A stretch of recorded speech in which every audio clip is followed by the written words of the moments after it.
Welcome to Methodist, the podcast where two seminarians share stories and laughs, from the communion table to the lunch table and everywhere in between. My name is Cynthia. And my name is Jake. Let's dive in. Today's episode is all about football because, truthfully, Jake just really wants to talk about football. And to answer the question on everyone's mind, is football a religion? Good morning, Cynthia. Good morning, Jake. Today's episode is indeed titled, Jake Just Wants to Talk About Football. And I do. And he does. We're recording this in September, and it is the beginning of football season. I mean, we're in week 3 of college football. I don't pay attention to the NFL. Cynthia is a Ravens fan. That's the extent of my football knowledge, is that I'm a Ravens fan. I love that. And I grew up in Norman, Oklahoma. And if you are a college football fan, Norman is where the Palace on the Prairie is. It is where the Sooners are. It is where the University of Oklahoma is. And football is a part of our DNA, blood, identity, lifestyle. It is a whole thing, and it is really important. And when you hear people talk about it, they say, well, football is like a religion down here. And I've always thought about that and been like, what does that really mean? So I wanted to just spend some time brain dumping some information about football and ask the question, is football a religion? So why not on our funny podcast? Why not? Yeah. So first of all, Cynthia, how was your weekend? What did you do this weekend? Wow. Thanks for asking. What did I do this weekend? What did I do this weekend? Nothing. Resting. Homework. Surely I did something. Surely. This is terrible because I have to look at my calendar to tell me what I did this weekend. And that's kind of terrible when you think about it. True. I mean, it is Wednesday, so it's pretty far away. That's true. What did I do this weekend? I will tell you. I went to Costco. That's an event. So exciting. And then actually my friends had this really cute, now it's coming back to me. My friends had this really cute, like coffee, pastry, little party. It was my friend's birthday last week on Tuesday. And so on Saturday they had like kind of like a little birthday party, but also like a housewarming, also welcome back to school, like all in one. And it was just coffee and tea and little pastries. And everyone was just hanging out, and it was very cute. That's so fun. So I did that in the morning, and then in the afternoon, I babysat. These 2 little girls that were just so precious. And then on Sunday, I went to church, and I went to another like housewarming. This one was a dorm warming because it was at the university, and that was a cute moment too. And then I literally did homework from like 2:30 p.m. to like 10 p.m. Oh, yeah. I've had some days like that. But yeah, so that was my weekend. It was fun and also a lot of homework. But and that is the seminary experience right there. Is a lot of homework, even on Saturday and Sunday. Yeah. But what did you do this weekend? I went to a football game. Of course you did. Oh my gosh. Okay, so this is the thing. This is the weekend where I really did not set aside time for Sabbath, and I feel guilty about it and tired about it and bad about it, and I'm never going to make this mistake again, he says, in parentheses, hoping that it really happens. I was going to say, watch this weekend. There's no Sabbath. Watch out. Jake's not going to take time to rest. Just kidding. He is. He's going to be conscious about it. But I had like a work event on Friday. I was teaching at a continuing education retreat for denominational leaders, and that was really fun. And then Saturday morning, I had to lead a devotional at said event at school, but I knew I was going to the football game that afternoon and literally had to leave early from the training. So I wore my football jersey and I wore the clothes I was going to wear to the football game to work. And I was like, I don't even care if this is unprofessional because I'm fulfilling a dream of mine. Yeah. I'm really actually getting to fulfill a dream of mine. So I went to, as soon as I was done leading my devotional, about 10 minutes later, I was like, okay, I gotta go. I gotta leave. And everybody, I was telling everybody there, I was like, guess what I'm doing today? Guess where I'm going? I'm going to the Lincoln Financial Field, which is a NFL stadium where the Eagles play, to see Oklahoma play Temple University. Yeah. And I was so excited. I was screaming in my car. I was white knuckling the steering wheel and screaming. I was so excited. I've never been to an NFL stadium before, and I haven't seen the Sooners play in person in 3 years. Wow. And I was just so excited. And guys, the game was great. Cynthia's husband, Nolan, came with us. Yeah, My new friend Bryce came with us. And it was a noon game. I'm so type A that I knew we were going to be hungry and sunburnt and cranky. So I packed a cooler with peanut butter jelly sandwiches and sunscreen and water for us to enjoy on the way there. So we ate peanut butter and jellies in the car. That is so cute, actually. I know. No, it was perfect. Three grown men Eating peanut butter and jelly in the car on their way to a football game. Yeah, and we still bought stadium food because course you're there did. for 3 hours. Wait, what did you buy at the stadium? What kind of food was A it? hot dog, a cookie, and a pretzel. Okay. And a water. Those sound like all good things. Yeah. Yeah. It was really fun. I don't remember what everyone else got. The hot dogs were not as good as they were expensive. Yeah. That's unfortunate. No. And they were wrapped in foil. They weren't even in water still. They weren't juiced. They were Yeah. They were dry. They were dry. And I was like, this is not worth $7. Oh my god. No, it was really bad. I was like, this is why I made Definitely not. This is why I made the peanut butter and jelly. Yeah. And then I ended up buying a hot dog anyways. It was so much fun. I was surrounded by people from Oklahoma. Yeah. And I got to scream into the crowd. And then here's something about the football culture of the Sooners. When you yell Boomer really, really loud, everybody else yells Sooner. So it's Boomer, Sooner. And everybody responds. And I looked at Nolan and I tapped him on the shoulder. I said, do it. Do it. Do it. They'll all respond to you. And he yells Boomer really loud, which is a big deal. Yeah. And nobody responded. Oh my god. Not you embarrassing Nolan. And I felt so bad. And I was like, That's so funny. Did they know that you're not from Oklahoma? Could they tell by your soul and your spirit that you're from Maryland? Why did nobody respond? And then I did it 30,000 times throughout the day, and Nolan never did it again. No, I wouldn't do it again either. Oh my gosh. Nolan failed to mention that to me when he told me about the football game. He was like, I yelled Boomer and no one responded. Oh my gosh. But speaking of traditions like that, that's what kind of got me on this topic. People say football is like a religion, but what does that really mean?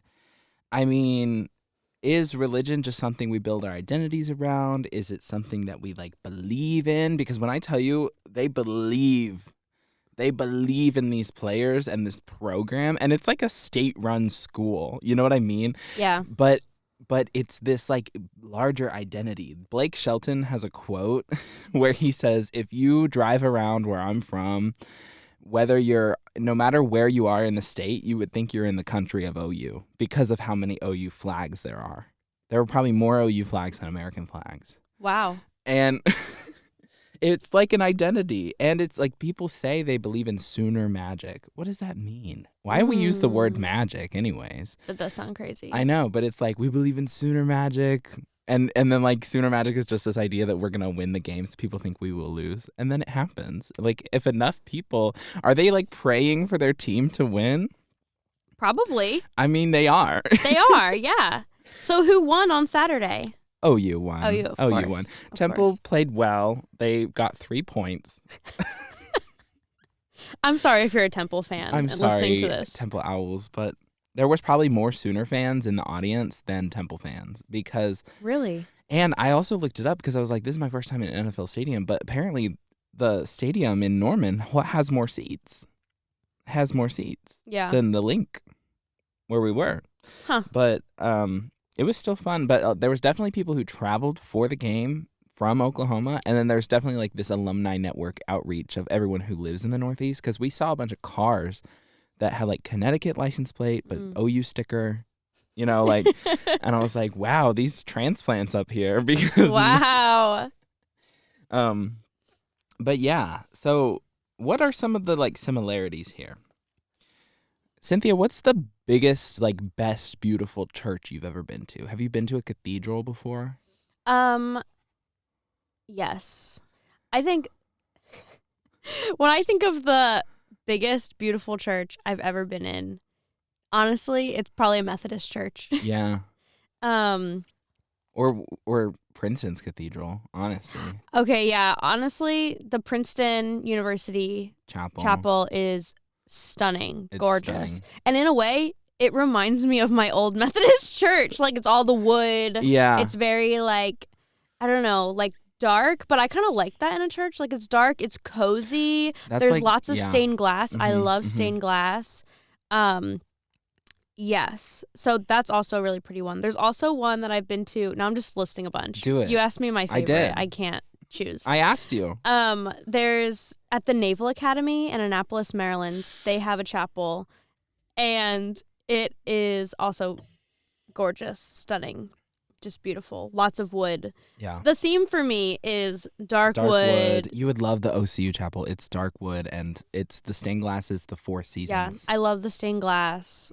Like, all of that is just, even, you know, in those old Methodist churches with the red carpet, I even love that, personally. My home church has pink carpet. Pink? Yeah. Okay, I have not seen that before. It's like a dusty pink, like a blush. Okay. Yeah. No, that's cute. That's cute. So yeah, those are my answers. Yeah, I would say, so there's the largest Methodist church in Oklahoma is called Boston Avenue, and it's Art Deco, and it's purple is like the theme, and it's got mosaic tiles on the wall, and it's huge. Yeah. But I've been to St. Patrick's Cathedral. Is it St. Patrick? It's an Irish one in New York City. I think so. Yeah, I've been to St. Patrick's Cathedral, and I've been to like just some really, really big, massive churches. I've never been to Church of the Servant, and I would like to go in Kansas City, where what's his name is. We're bad Methodists if we don't know this. Adam Hamilton. Oh, okay. I was like, who are we talking about? Who are we talking about? Yeah, I'd like to visit his church. Side note, my mind was on football, and you said Kansas City, and I was like, Travis Kelce. Travis Kelce's church. I was like, oh, he goes there. He might. Honestly, we should send him a DM and ask him where he goes to church. There's one thing I know about football. It's Travis Kelce. Yeah. That's a lot. That's the only thing I know about the NFL, truly. I don't know anything about the NFL. But this idea of beautiful, beautiful cathedrals, I didn't grow up in a big, big, beautiful church, and so I kind of like the small, dinky churches. I mean, my church is not small, it's medium, but our church we attend up here is small.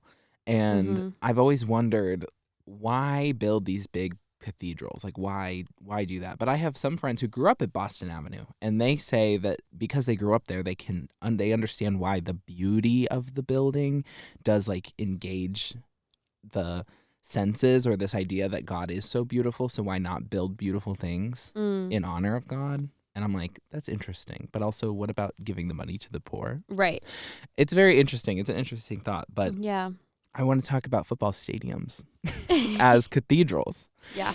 And these NFL teams, I think, are the worst about it. They'll like knock them down and build bigger, better, newer ones.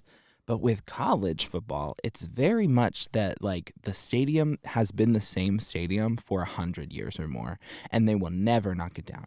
And that's how I feel about OU's stadium. It's the Gaylord Memorial Stadium in Norman, Oklahoma, and they call it the Palace on the Prairie because it's like this. It really is a palace. Or I think about like the Colosseum in Rome.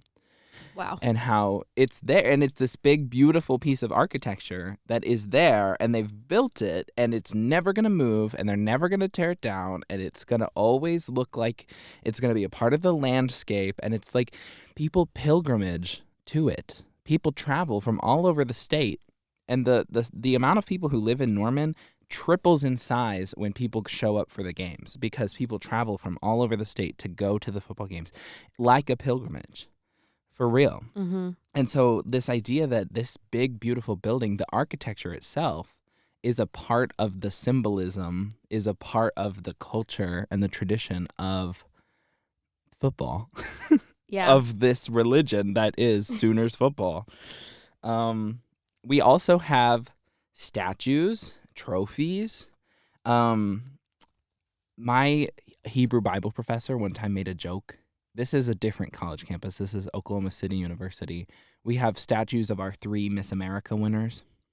We have the most Miss America winners of any college. 3. But there's a statue of them, and she always jokes that in 2,000 years from now, they'll think that this is a statue in honor of our goddesses or something, right? Mm-hmm. And in Norman, at the football stadium, there's this place called Heisman Park. Do you know what the Heisman Award is? No. They give it to the best football player of the year. At OU or of all of the college football programs. They give it to the best one. And we have the most Heisman winners. And wow. I'm learning so much. We also have the most players football. in the NFL from OU. OU really is the best it's the best program, like literally by the numbers. And people like probably not by the numbers, and that's simply because we're like pretty young because Oklahoma didn't exist until 1907. Mm-hmm. But like by the stats itself, Oklahoma is such a good program. And we have this park called Heisman Park, and they have built life-size statues of all of our Heisman winners, including Kyler Murray, Baker Mayfield, and all of our other Heisman winners. And when you see these trophies, it's like, are these our gods? Like, what is someone going to think 2,000 years from now when they see these big trophies? Wow. That's real. It's kind of interesting. And then holding this sense of identity or in-group is very much like, this is all how you could relate football to being a religion. Or like, might I add, like, how we can use this metaphor to help people understand religion. Another thing I thought about is inheritance and tailgating and how I think these are similar. And tribalism. Like this idea, when we read the Old Testament specifically, there's so much to do with inheritance. And I think that is kind of this weird, corrupt part of the human mind where we're like, this is mine and not yours. And we should really be sharing it. But, but what, like this idea of who is in your tribe and who's not in your tribe, and who is in your pocket of inheritance and who isn't, makes me think. When I was thinking about tailgating, because we saw all the tailgates at the Temple game. I saw pictures. I thought about my tailgate back home in Norman, and it's like, why is this my tailgate? It's because those are all my dad's friends from high school.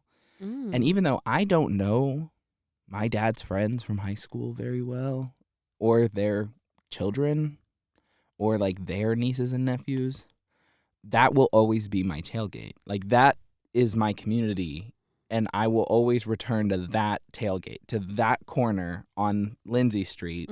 Like there's hundreds of different tents. There's like miles of tailgates in Norman. It's way different than it was at the Temple game, which is just like in the parking lot. But like In Norman, it's like you could be a couple miles away from the stadium and people are still tailgating, but that's their tribe. That's their group of friends, and they will always return there. Even like their kids' will probably return to that tent on that street.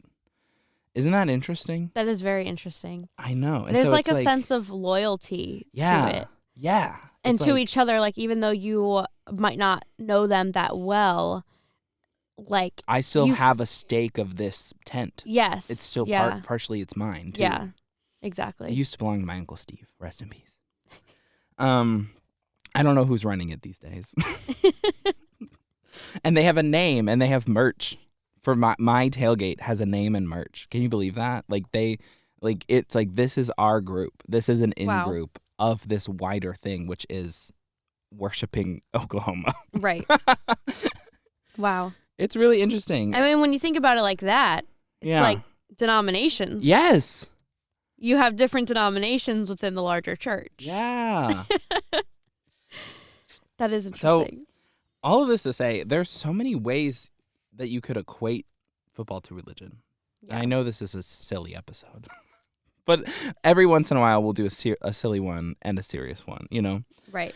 But there really is no escaping religion, or there really is no escaping like this idea of being worshipful people, or being people who cheer for certain things, or being folks who have an identity or an in-group. And it's like that, you know, whether or not that's a good or bad thing, you know, I've got lots of questions. Like, can you be a Christian and be a football fan? I sure hope so.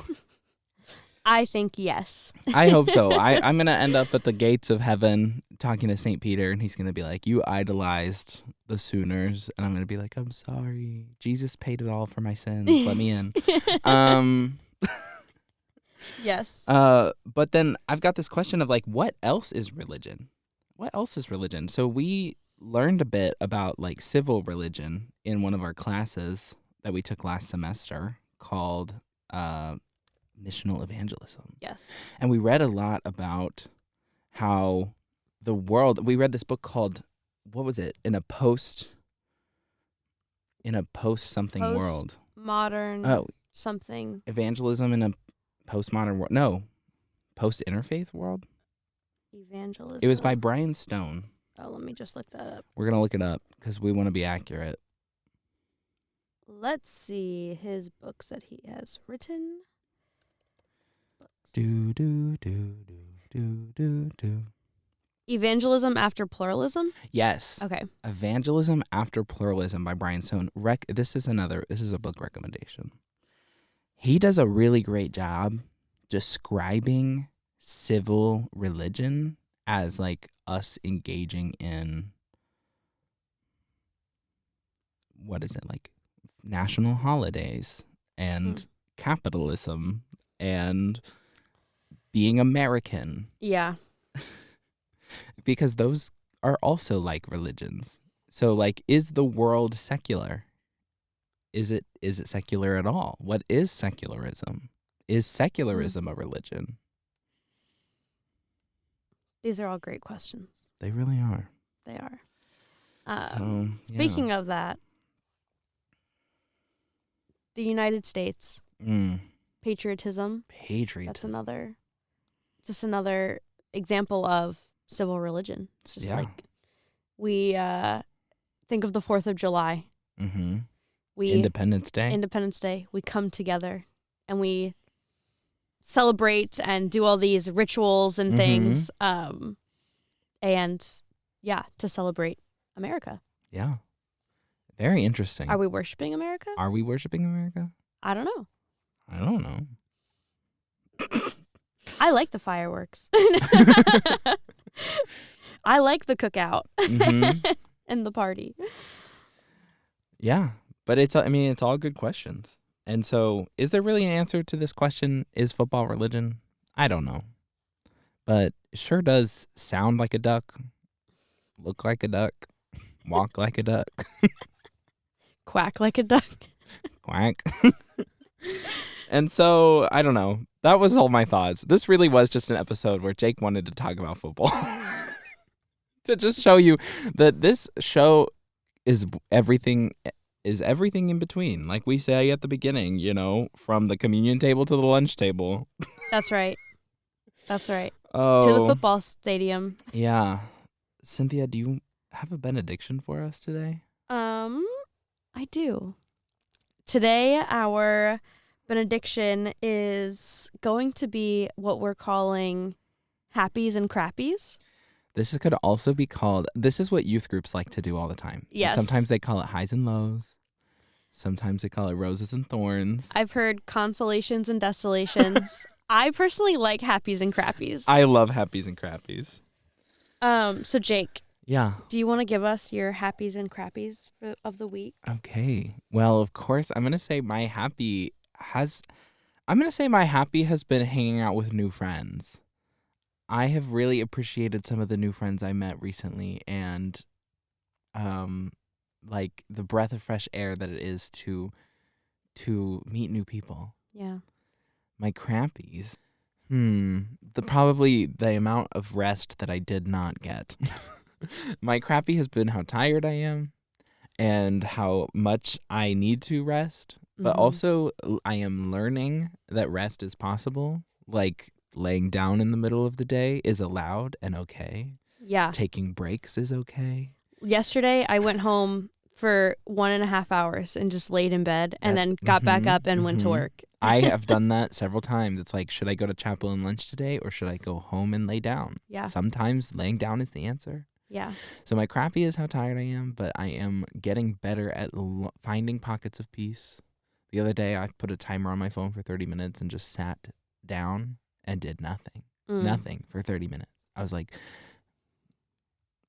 just going to try life for 30 minutes with no help. Yeah. And we need to do that sometimes. Yeah. And not like, I like that instead of sitting and scrolling and scrolling and scrolling. Oh, yeah. Yeah. I was like, what if I just did nothing for 30 minutes? Yeah. There was actually a funny story. One day, Nolan came home from work. This was like a year ago. He comes home from work, and I'm just sitting on the couch with a cup of tea. And I'm just sitting there. No TV, no music, no phone, nothing. I'm just enjoying your tea. I'm just sitting there drinking my tea, and he walks in. He's like, "What are you doing?" And I'm like, "I'm sitting here drinking my tea." And he was like, "You're just doing that?" I was like, "Yeah, I'm allowed to." But this is like shows how normalized it is to like you can't just sit and be. Yeah. I heard someone say one time on a flight they saw a man sit there for the entire time doing nothing, just staring at the back of the seat in front of him. And at the end, he asked him, and in a thick German accent, he said, "I was revisiting my memories." See? You can be alone with your thoughts. Yeah. Sometimes it's scary, but sometimes you need to be. Yeah. Cynthia, what are your happies and crappies for the week? Great question. I'll start with my crappies. Yeah. So then we can end on a high note. note. Yeah. My crappies are probably just that I have so much going on this week, and I have so much reading to do, so much writing to do, which is this the third week of class? Yeah. I guess technically it's the third week of class. It's like we had a half week for the first. Yeah. So like 2.5 week of class, and it's just already, I guess it's the classes that I signed up for. We've got assignments right out the bat. Like, I'm already writing papers. Oh, yeah. And so that's a lot. And on top of all the readings, and also I'm preaching on Sunday. And so also I have to write a sermon and prep for that. Yeah. And so it's like all of it just kind of aligned in 1 week of all of these papers, assignments, and preaching a sermon on Sunday for me. And so this week trenches. So this week has already been so long, which is why when Jake asked me in the beginning of this episode, what did you do this weekend? You're like, that was 3 years ago. That's how it feels. I'm like, I've already lived months in the past 2 days because of all of the like knowledge that I'm intaking from all the reading and studying that I'm doing. So yes. And also I feel like I don't have a lot of time to do things that I want to do. It's things that I have to do. Ugh. Which I know it's a balance because you have to do things that you want to do. Yeah. In order to be successful at the things you have to do. Yes. And I just haven't had time to do things that I personally really want to do. Mm. And so I'm kind of struggling with that right now of like, okay, well then what can I cut back or what can I scale back on to like have time to myself and do something that I want to do. Happies. I'm also, there's so many new people that I have met that I have just loved getting to know. And so that has been amazing these past couple weeks. And then on Monday night, I led a Bible study on campus. And it was just beautiful. And I feel like you could feel the Holy Spirit. Aww. Yeah. Jake, you should come to the next one. Okay, tell me about it. It's Monday nights. Okay. 7 p.m. in someone's apartment. And we just worship God together. We sing worship songs. And then I led the Bible study. And we actually read a lament psalm. Yes. Psalm 13. That's what we need right now. Yeah. And that's what I'm preaching on Sunday also. Is Psalm 13. And it felt like that's what everyone needed to hear. Mm-hmm. And people said that to me afterwards of like, wow, this was like the perfect scripture. Yeah. But to me, I picked it because it was what was on my heart. Yeah. Like that's what I needed to hear. So I was like, let me share this with others. There are more laments than praises in the Psalms. Yeah. And I think that shows us that it's okay to be sad and uncomfortable and angry and frustrated and confused and all of those things. Yeah. And so that was just really awesome. Humans have been here before. Yes. Yeah. We've all lived this life. Yeah. This really hard life. Yeah. They've been through it. It can be happy and crappy. It can be happy and crappy. And so that just filled my cup for the rest of the week because that was Monday night. And so now it set me up for a good week, even though I have all of this other things going on. But yeah. I love that. I love that so much. All right. Thank you guys for listening. Thank you for listening to Methodist. Be sure to like and subscribe and share the pod. Connectionalism isn't just for Methodists. It works for podcasts too. Tell the person in the pew behind you about our show. Our current goal is to grow our audience to 100 circuit riders. See you next week. See you next week.